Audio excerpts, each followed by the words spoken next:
Hello दोस्तों, मैं आपकी अध्यापिका लोपामुद्रा आप सभी को मेरे हिंदी ट्यूटोरियल चैनल पर बहुत बहुत स्वागत करती हूँ। आज हम लोग पढ़ने वाले हैं साहित्य सुधा, जो कि 11वीं कक्षा की किताब है। उसके अंतर्गत कवि नागार्जुन के द्वारा रचित काव्य बहुत दिनों के बाद। काव्य को शुरू करने से पहले हम नागार्जुन जी के जीवनी पर थोड़ा सा ध्यान देंगे। आपकी किताब में दिए गए हर एक काव्य के, कहानी के, निबंध के, प्रत्येक रचना के कवि या लेखक परिचय जानना आप लोगों के लिए बहुत जरूरी है। इनमें से आप लोगों के एग्जाम में क्वेश्चन जरूर आएगा, इसीलिए पढ़ते वक्त इसे ध्यान से सुने और साथ ही नोट बनाते चले। अब शुरू करते हैं नागार्जुन की जीवनी।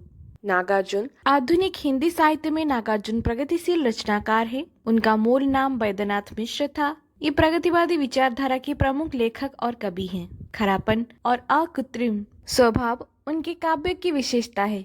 दलित वर्ग के प्रति उन्होंने संवेदना जताने के साथ साथ शोषित समाज की दुरावस्था को दिखाया है। उनका जन्म जून 1911 में दरभंगा, बिहार में हुआ। उनके पिता का नाम श्री गोकुल मिश्र था और वे तेरानी गांव में रहते थे। नागार्जुन संस्कृत भाषा जानते थे, साथ ही पाली, मैथिली, हिंदी के भी विद्वान थे। वे घुमक्कड़ स्वभाव के थे। किसानों के संघर्ष का उन्होंने नेतृत्व किया।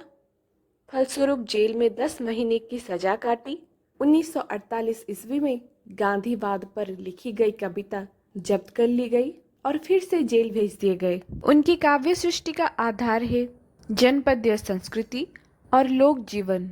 उनका प्रारंभिक काव्य संकलन युगधारा है। लोक चेतना और यथार्थ अनुभव से वे अनुप्राणित थे।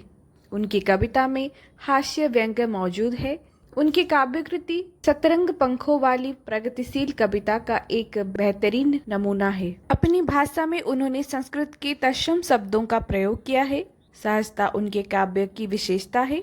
जटिल भाव को वह सहज रूप से अभिव्यक्त करते हैं। किसान जीवन की पीड़ा उनकी कविता की मुख्य विषय वस्तु है। नागार्जुन को बिहार सरकार, उत्तर प्रदेश हिंदी संस्थान और साहित्य अकादमी दिल्ली द्वारा फेलोशिप सम्मान से सम्मानित किया गया। नागार्जुन की प्रसिद्ध कविता संग्रह युगधारा, सतरंग पंखों वाली, प्यासी पथराई आंखें, तालाब की मछलियाँ, हजार हजार बाहों वाली आदि हैं। चलिए शुरू करते हैं। बहुत दिनों के बाद। बहुत दिनों के बाद अब की मैंने जी भर देखे पक्की सुनहली फसलों की मुस्कान। बहुत दिनों के बाद।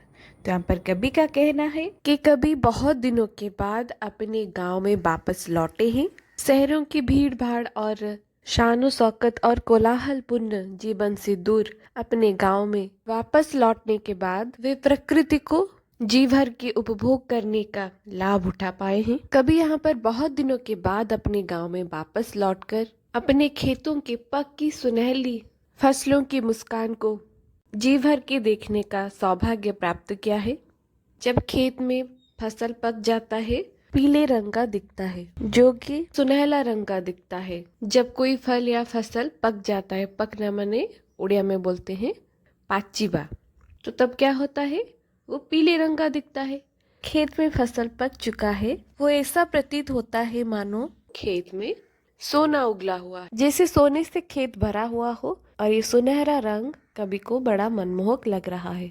खेतों के ये सुनहरा रंग कवि को शहरों में देखने को नहीं मिलता, इसलिए गांव में आकर के वे इस दृश्य का लाभ उठा सके हैं। फिर कवि कहते हैं, अब की मैं जी भर सुन पाया धान कूटती किशोरियों की कोकिल कंठी तान। बहुत दिनों के बाद। तो कवि का कहना है कि बहुत दिनों के बाद उन्होंने जी भर के सुन पाया है धान कूटती किशोरियों की कोकिल कंठी तान। गांव में जब किशोरियां धान कूटती होती है तो उस समय अपने कोकिल कंठ से जो सुंदर गाना गाते हुए वो अपना काम करती है, तो उन्होंने उसे बहुत दिनों के बाद सुनाई, जो कि शहरों में सुनने को नहीं मिलता।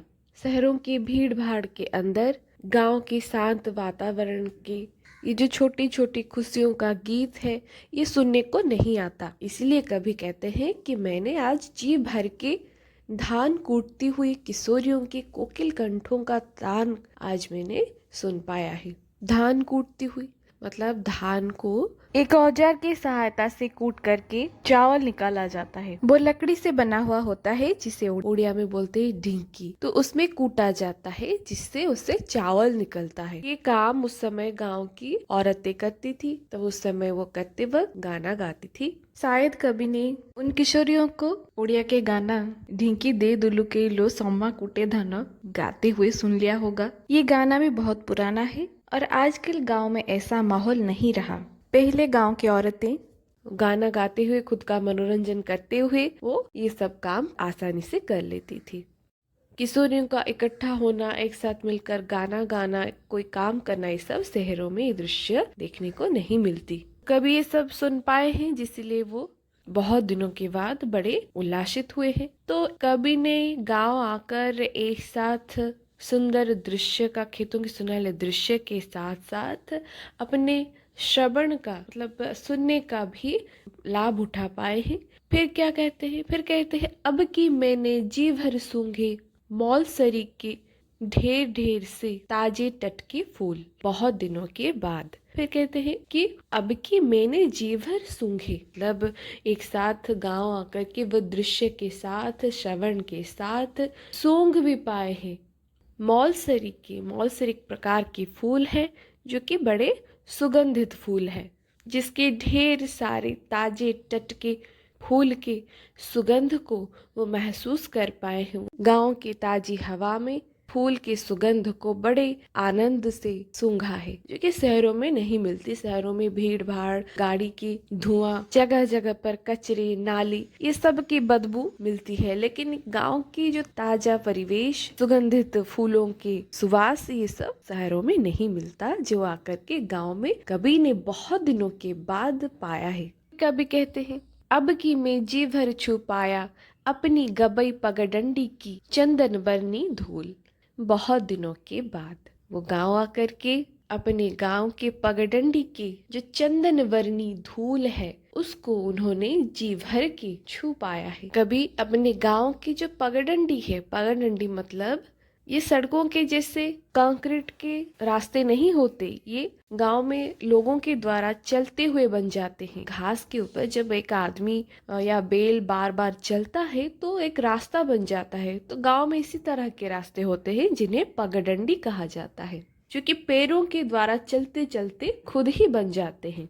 जिस प्रकार चींटी की झुंड एक जगह चलने पर उस जगह पे निशान बन जाता है, वैसे ही गांव के रास्ते मिट्टी के होते हैं तो वहाँ पर घास होते हैं। जब लोग बार बार उस पर चलने लगते हैं, बैलगाड़ी चलता है तो वहाँ पर रास्ता बन जाता है, घास पत्ती या झाड़ नहीं बनती। शहरों में जब हम कंक्रीट के रोड पे चलते हैं तो अपने पाँव को वो कोमलता महसूस नहीं होती जो कि पगडंडी में चलते हुए महसूस होती है, क्योंकि पगडंडी में घास के ऊपर हम चलते हैं, वो मिट्टी के ऊपर हम जब चलते हैं, वो धूल मिट्टी में हमें आराम मिलता है। अपने पाँव को चलते हुए कभी थकान महसूस नहीं होती।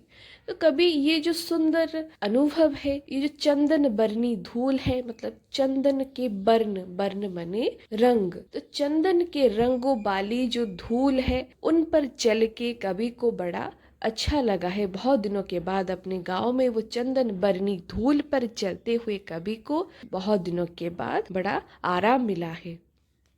फिर कभी कहते हैं अब की मैंने जी भर तालम खाना खाया, गन्ने चूसे जी भर बहुत दिनों के बाद। कभी गांव में आकर के खाने का स्वाद भी लिया, वे जी भर के तालम खाना खाया। तालम खाना माने ताजी ताजी तली हुई खाना, जो कि अभी अभी ताजे तेल से बने हुए खाना हो, तो उन्हें कभी खा पाए हैं, उसका बड़े मजे से स्वाद लिए हैं।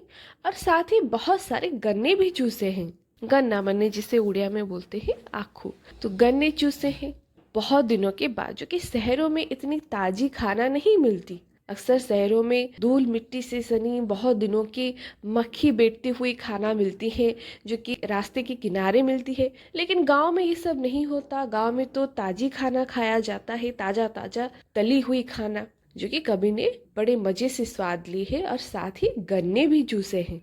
फिर कभी कहते हैं अब की मैंने जी भर भोगे गंध रूप रस स्पर्श सब साथ साथ इस भू पर बहुत दिनों के बाद। तो कभी ये सब आनंद लेकर के गांव में आकर के बहुत खुश हुए हैं और बोल रहे हैं कि अब की मैंने जी भर भोगे। तो बोल रहे हैं कि मैं शहरों से वापस आकर के अभी जी भर के मैं भोग चुका हूँ। क्या? एक साथ ही गंध रूप रस स्पर्श सब बोल रहे हैं कि मैंने गंध पाया है, मतलब सुगंध पाया है यहाँ पर, सुंदर रूप को देखा है, रस को महसूस किया है और साथ ही स्पर्श को भी महसूस किया है। गंध बने मौलसरी फूल के सुवास को महसूस किया है, रूप मने खेतों के सुनहरे रंग को महसूस किया है और रस मने वो खाद्य का स्वाद को अनुभव किया है। और साथ ही पगडंडी के जो चंदन बरनी धूल के स्पर्श को भी वो महसूस कर पाए हैं और सब प्रकार के सुख और आनंद को वो इस भू पर पा सके हैं। हमारे जो 5 प्रकार की इंद्रिय हैं, वो इंद्रियों को वो गांव में आकर के ही वो खुशी दिला सके हैं। वह अपने 5 इंद्रियों को गांव के सुंदर परिवेश से संतुष्ट कर पाए हैं, वो भी बहुत दिनों के बाद कभी गांव में लौटे हैं और बड़े खुशी से गांव के परिवेश का लाभ उठा रहे हैं। कविता में वर्णित इस प्रकार के गांव आजकल शायद ही देखने को मिले, लेकिन हमें इस प्रकार के वातावरण में रहने का मौका मिले तो इसका आनंद हम खुद रह कर के वहाँ जान सकते हैं। मेरा खुद का गांव का अनुभव भी कुछ कवि के जैसे ही है, पर मेरा गांव अब बदल चुका है और बदल रहा है, आगे भी बदलने वाला है। गांव के वातावरण में अब वो बात नहीं रही, ना ही वो अपने लगने वाले सब लोग रहे। कुछ हैं, कुछ मिट चुके हैं, कुछ नए लोग नए चेहरों के साथ उभर आए हैं जो हमें कम ही पहचानते हैं, कम ही अपनापन उनसे मिलता है। फिर भी अपना गांव बहुत ही अपना लगता है। वहाँ पर अपनी पुरानी यादें ताजे हो जाते हैं, अपना बचपन, पुराना वातावरण, वो सब कुछ वहाँ पर हमें सोचने को मजबूर कर देता है कि पुराना सही, मैं चमकदार तो हूँ ही और हमेशा चमकूंगा। अगर आप में से कोई कवि के द्वारा वर्णित गांव जैसे गांव में रहता हो तो कमेंट करके जरूर बताएं और अपनी अनुभव गांव में कैसा है वो भी कमेंट करके लिख सकते हैं। क्या आप भी बिना सोशल नेटवर्क, बिना नेटवर्क के गांव में खुश हैं? वो बरगद की छाया के नीचे बैठना, शाम को गांव के बुजुर्ग या महिलाओं के गप्पेबाजी सुनना, गांव के दोस्तों के साथ स्कूल जाना, तरह तरह के खेल खेलना, आम के खेत में घूमना, आम तोड़ना, सुबह सुबह हरियाली खेतों के बीच से चमकदार सूरज को उगते हुए देखना, सूरज ढलते ही चिड़ियों को झुंड बनाते हुए वापस लौटते हुए देखना, गांव का मंदिर क्या आपको भी अच्छा लगता है? तो कमेंट करके जरूर बताएं। आजकल के गांव शहरों में बदल रहा है, फिर भी गांव में जाकर जो अपनापन मिलता है वो शहरों के अजनबी चेहरों से नहीं। आशा करती हूँ ये वीडियो आप लोगों को बहुत अच्छी लगी होगी। अगर अच्छी लगी हो तो कमेंट करके जरूर बताएं और वीडियो को लाइक, शेयर, सब्सक्राइब करना मत भूलिए। इसके लिए पैसे नहीं लगते, ये फ्री है, कर सकते हैं। कोई भी कोचिंग या ट्यूशन ले तो पैसा लगता है, पर ये फ्री है। तो देर किस बात की, बिना झिझक के अभी ही सब्सक्राइब, लाइक, शेयर कर लीजिए।